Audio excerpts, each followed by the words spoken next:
நீங்கள் பார்த்துக்கிட்டு இருக்குது தமிழ் மிஸ்டார் மைனெக்ஸில் பேச வில்லைன்னா சீசன் 2 எபிசோட் 8 தான் பார்க்க போகிறோம். நிக்கோல் அவனோட அப்பாவும் ஒருத்தர்கிட்ட பேசிக்கிட்டு இருக்காங்க. ஒரு பிஸ்னஸ் மேட்டர்லாம் பேசினதுக்கப்புறம் நிக்கோலோட கல்யாணத்தை பற்றி பேசலான்னு வராரு. நிக்கோலோட அப்பா அவர்கிட்ட கல்யாணத்தை பற்றி அப்புறம் பேசிக்கலான்னு சொல்கிறாரு. நிக்கோலும் அவங்க அப்பா வெளியே வந்ததுக்கப்புறம் நிக்கோல் கேட்குறான், அவர் 3வது தடவை பேசுகிறாரு என்னோட கல்யாணத்தை பற்றி, அதையே நீங்கள் பேசுறதுக்கு மறுக்கிறீங்க. நிக்கோலோட அப்பா சொல்கிறாரு, அவசரப்பட்டு முடிவெடுக்காத உங்கள் கல்யாணத்தை பற்றி. அப்போ தான் ரஃபேல் வரான். ரஃபேல் நிக்கோலும் ஒரு இடத்துல உட்காந்து பேசுகிறாங்க. ரஃபேல் கேட்குறான், வாழ்க்கை எப்படி போயின்னு இருக்குன்னு. நிக்கோல் சொல்கிறான், மோசமாக போயிட்டுருக்கு. ரஃபேல் சொல்கிறான், நீ கல்யாணத்தை பற்றி தானே கவலைப்படுற. நிக்கோல உனக்கு எப்படி தெரியும். ரஃபேல் சொல்கிறான், நோபல் கட்டாயமாக நிச்சயதார்த்தம் பண்ணியிருக்கணும், இல்லைன்னா கல்யாணமாவது பண்ணியிருக்கணும். ரஃபேல் கேட்குறான், உங்கள் அப்பா இதை பற்றி என்ன சொல்கிறாரு. நிக்கோல் சொல்கிறான், இதை பற்றி அவசரமாக முடிவு எடுக்காத, பொறுமையாக முடிவுதுன்னு எங்கள் அப்பா சொல்கிறாரு. ரஃபேல் சொல்கிறான், உங்கள் அப்பா நல்லவர், அதனால தான் இப்படி சொல்கிறாரு. நிக்கோல் சொல்கிறான், இருந்தாலும் என் குடும்பத்துக்காக நான் சீக்கிரமாக முடிவு எடுத்து தான் ஆகணும். ரஃபேல் சொல்கிறான், நீ குழப்பிக்காத, இந்த கல்யாணத்தை பற்றியும் எனக்கு குடும்பத்தை பற்றியும் எனக்கு ஒன்றும் தெரியாது, உனக்கு நீயே பொய் சொல்லிக்காதன்னு சொல்லும் போது அதை கேட்ட நிக்கோல் ராத்திரி வரைக்கும் யோசிக்கிறான், எனக்கு நானே பொய் சொல்லிக்கூடாதா, அப்போ நான் கடைசி வரைக்கும் சிங்கிளாக தானே இருப்பேன். ஏன்னா நிக்கோல் கேத்தரினாவை விரும்புகிறான். ஆனால் கேத்தரினா ஜியோடோட ஃபியூச்சர் ஒய்ஃபு. ஜியோடோவும் நிக்கோலும் 2 பேரும் சின்ன வயசுலேருந்தே ஃப்ரெண்டாக இருக்காங்க. நண்பனுக்கு ட்ரோவம் பண்ணக்கூடாதுன்னு நிக்கோல் நினைக்கிறான். கேத்தரினாவை மறக்க முயற்சி பண்ணுறான். அதனால் நிக்கோல் அவங்க அப்பா கிட்ட போய் கேட்குறான், கல்யாணத்துக்கு ஒரு பொண்ணை பாருங்கள். அதுக்கப்புறம் ஃப்ரேயும் ஜிஞ்சரையும் காமிக்கிறாங்க. ஸ்டூடெண்ட் கவுன்சில் ஆஃபீஸில் வேலை செஞ்சுக்கிட்டு இருக்காங்க. சொல்கிறேன், எங்கள் அப்பா தொல்லை பண்ணிக்கிட்டே இருக்காரு என்னை கல்யாணம் பண்ணிக்க சொல்லி. நான் நோபுல கல்யாணம் பண்ணி தானே ஆகணும், எனக்கு அந்த பிரச்சனை இல்லைன்னு ஜிஞ்சர் சொல்கிறா. நான் ஏதாவது உதவி வேணுமான்னு கேட்கும் போது ஜிஞ்சர் சொல்கிறா, உங்களுக்கு எந்த உதவியும் தேவையில்ல, நீங்கள் கிளம்புங்கன்னு சொன்னோன்னே கேத்தனால இல்லை இருக்க குப்பையை நான் எத்தனை போய் கொட்டுறேன்னு சொல்லி எத்தனை போகிறாவ. ஜிஞ்சரை பார்த்து சொல்கிறா, கேத்தனா ரொம்ப அன்பானவளாக இருக்காங்க, அதுக்கு நேர்மலாம் நீ இருக்க. அதுக்கப்புறம் கேத்தரினா படிக்க ட்ரை பண்ணுறா. அவனுக்கு புரியவே இல்லை. அவனுக்கு புரியவே இல்லைன்னு சொல்லி சத்தம் போட்டுக்கிறா. அது தொந்தரவாக இருக்குது ஜிஞ்சருக்கு. தொந்தரவு தாங்க முடியாமல் கேத்தரினாக்கு புரிய வைக்கிறா ஜிஞ்சரு. கேத்தரினா சொல்கிறா, நீ ஒரு புத்திசாலி ஜிஞ்சர். அப்போ தான் 2 பேரும் கேத்தரினாவை கூப்பிட்றாங்க ஸ்வீட் சாப்பிட்லான்னு சொல்லி. கேத்தரினா அங்கே போகிறா. ஜிஞ்சர் யோசிக்கிறா, இவ தான் கேத்தரினா கிளேஸ், பணக்கார வீட்டு பொண்ணு, அது மட்டும் இல்லாமல் இளவரசன் ஜீரோவோட ஃபியூச்சர் ஒய்ஃப். இருந்தாலும் அவள் ஹை கிளாஸ் லோ கிளாஸ்ன்னு பார்க்காம எல்லாரும் கூட பேசுவாள். அதனால எல்லாருக்கும் அவளை பிடிக்கும். படிப்புலையும் சரி மந்திரத்துலையும் சரி அவள் அந்த அளவுக்குலாம் கிடையாது. அப்படி இருந்தும் டிபார்ட்மெண்ட் ஆஃப் மேஜிக்கில் ஈஸியாக போய் சேர்ந்துட்டா, ஏன்னா அவன் பணக்காரினால. ஆனால் நான் அப்படி கிடையாது, நான் கஷ்டப்பட்டு உழைச்சாதான் என்னால் டிபார்ட்மெண்ட் ஆஃப் மேஜிக்கில் சேர முடியும். கேத்தரினா கிட்டேருந்து தள்ளி இருக்குது தான் நல்லதுன்னு நினச்சிட்டு இருக்கும் போது கேத்தரினா ஜிஞ்சர்கிட்ட கேட்குறா, நீ ஸ்வீட் சாப்பிட்றியான்னு. ஜிஞ்சரில், எனக்கு தேவையில்லை, நான் படிச்சுட்டு இருக்கேன்னு உனக்கு தெரியல. கேத்தரினா சொல்கிறான், சரி நீ இதை அப்புறமா சாப்பிடுன்னு கீழே வச்சுட்டு போயிடுறா. அவள் ஜிஞ்சர் யோசிக்கிறா, எதுக்காக என்ன மாதிரி ஆளுகிட்ட அவன் நேரத்தை வீணாக்குறா. இந்த பக்கம் நிக்கோலோட அப்பா ஒரு பொண்ணை பார்க்க சொன்னால் ஏகப்பட்ட பொண்ணை பார்த்து வச்சிருக்காரு. அதுக்கப்புறம் நிக்கோல் முதல் பொண்ணை சந்திக்கிறான். அவகிட்ட பேச ட்ரை பண்ணுறான்.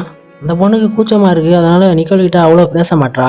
நிக்கோல் யோசிக்கிறான், இதுவே கேத்தரினா கூட பேசிக்கிட்டு இருந்தானா நேரம் போகிறதே தெரியாது. அவள் கண்ணு அவ்வளோ அழகாக இருக்கும்னு நிக்கோல் நினச்சிக்கிட்டு இருக்கும் போது நிக்கோலுக்கு அப்போ தான் புரியுது, நம்மளுக்கு முன்னாடி ஒரு பொண்ணு இருக்கா, அவளை நம்ம மறந்துட்டோமே. கேத்தரினா மறந்துடு, முன்னாடி இருக்க அந்த பொண்ணு மேலே ஃபோக்கஸை போடுன்னு சொல்லி அந்த பொண்ணையே உத்து பார்க்குறான். நிக்கோல் உத்து பார்க்குறதுனால அந்த பொண்ணு மூஞ்சி செவந்து போயிடுச்சு. அதை பார்த்து நிக்கோல்ல, உனக்கு தொலை அடிக்குதான்னு சொல்லி நிக்கோல் அந்த பொண்ணு தலையில கை வைக்கிறான். அந்த பொண்ணால் தாங்க முடியாமல் மைக்கை போட்டு கீழே விட்டா. அதுக்கப்புறம் அவங்க அப்பா சொல்கிறாரு, எப்படி உன்னை பார்க்கறதுக்கு வெக்கமாக இருக்குது, அதனால உன்னை பார்க்க வரமாட்டேன்னு சொல்கிறா.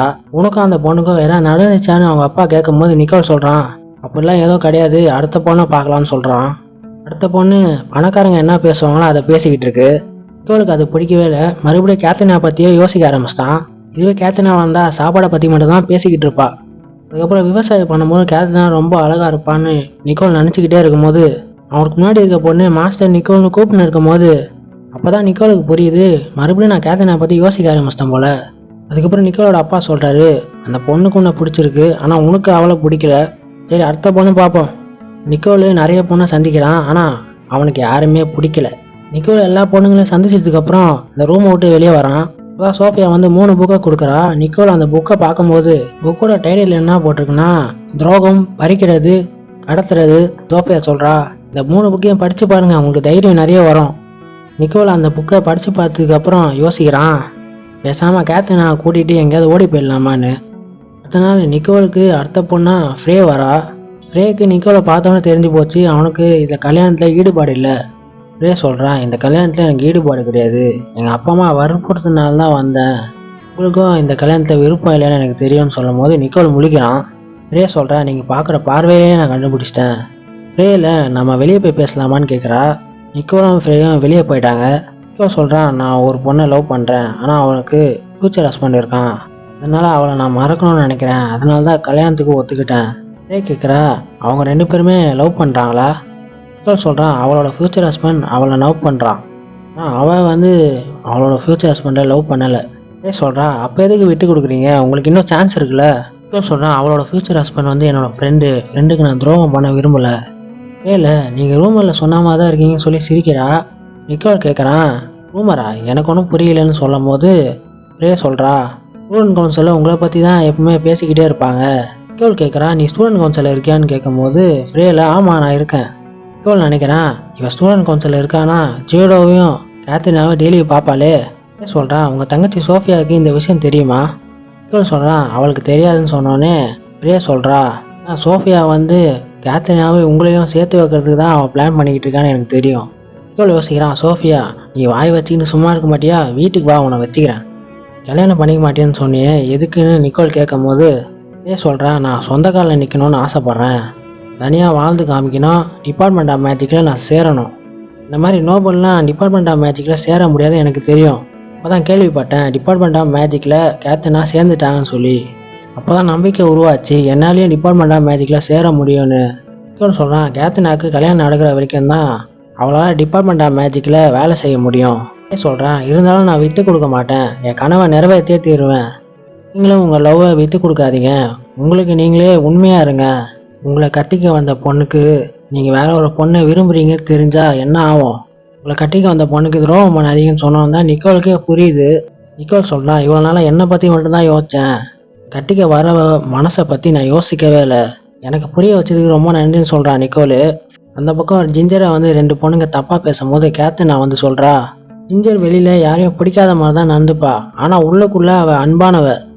அதை ஜிஞ்சர் வெளியிலேருந்து கேட்டுக்கிட்டு இருக்கா. அவன் மூஞ்சி ஃபுல்லாக செவந்து போச்சு. அங்கே வந்துட்டுல, ஜிஞ்சர் உன்னோட மூஞ்சி என்ன செவந்து போயிருக்கு, உனக்கும் கேத்ரினா பிடிக்க ஆரம்பிச்சிச்சா? ஜிஞ்சர் கேட்குறான், அவன் போன வேலை என்ன ஆச்சு? ஃப்ரே சொல்கிறா, எல்லாம் நல்லபடியாக முடிஞ்சது. அந்த பக்கம் நிக்கோலு அவங்க அப்பா கிட்ட சொல்லிடுறான், நீங்கள் பொண்ணு பார்க்குறத நிறுத்திடுங்க. அதுக்கப்புறம் நிக்கோல் வெளியே வரும்போது சோஃபியா கேட்குறா, என்ன நடக்குதுங்க? நிக்கோல் எல்லா விஷயத்தையும் சோஃபியா கிட்ட சொன்னோன்னே சோஃபியா சொல்கிறா, சின்ன வயசில் நம்ம அம்மா வேற ஒருத்தரோட ஃப்யூச்சர் ஒய்ஃபாக இருந்தாங்க, அது தெரிஞ்சு நம்ம அப்பா அம்மாவை பறிச்சிட்டாரு அவங்ககிட்டேருந்து. நிக்கோல்லாம் எப்படின்னு கேட்கும் போது சோஃபியா சொல்கிறா, அப்பாவுக்கு அம்மாவை ரொம்ப பிடிச்சி போச்சு முதல்ல பார்க்கும் போது. அதுக்கப்புறம் நம்ம அப்பா தாத்தா கிட்ட போய் கேட்டிருக்காரு.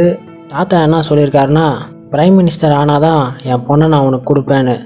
அதுக்கப்புறம் நம்ம அப்பா கஷ்டப்பட்டு படித்து பிரைம் மினிஸ்டர் ஆகிட்டாரு. அதுக்கப்புறம் நம்ம தாத்தா சொன்ன வார்த்தைப்படி நம்ம அப்பா அம்மாவுக்கு கல்யாணம் பண்ணி வச்சிட்டாரு. சோஃபியா சொல்கிறோம், உங்களுக்கு எல்லாமே தெரியும்னு நினச்சேன், ஆனால் நிறைய விஷயம் உங்களுக்கு தெரியல. உங்களுக்கு எதாவது தெரியலன்னு நினச்சிங்கன்னா என்கிட்ட கேளுங்க, நான் உங்களுக்கு சொல்லிக் கொடுக்குறேன். அடுத்த நாள் காலையில் கேத்ரினாவை கூப்பிட்டு கேத்ரினாவும் சோஃபியாவும் ரொமான்ஸ் நாவல் படிச்சுட்டு இருக்கும்போது நிக்கோல் கேட்குறான், எனக்கு ஏதாவது புக்கை ரெக்கமெண்ட் பண்ணி கொடுங்க, நானும் படிக்கிறேன்னு சொன்னோன்னே கேத்ரினா ரொம்ப சந்தோஷப்படுறா. அதோட எபிசோட் முடியுது. இந்த வீடியோ பிடிச்சா லைக் ஷேர் கமெண்ட் பண்ணுங்கள். சேனல் புதுசாக வந்தீங்கன்னா சப்ஸ்கிரைப் பண்ணுங்கள், அப்போ தான் நான் போகிற எல்லா வீடியோ நோட்டிஃபிகேஷன் வரும்.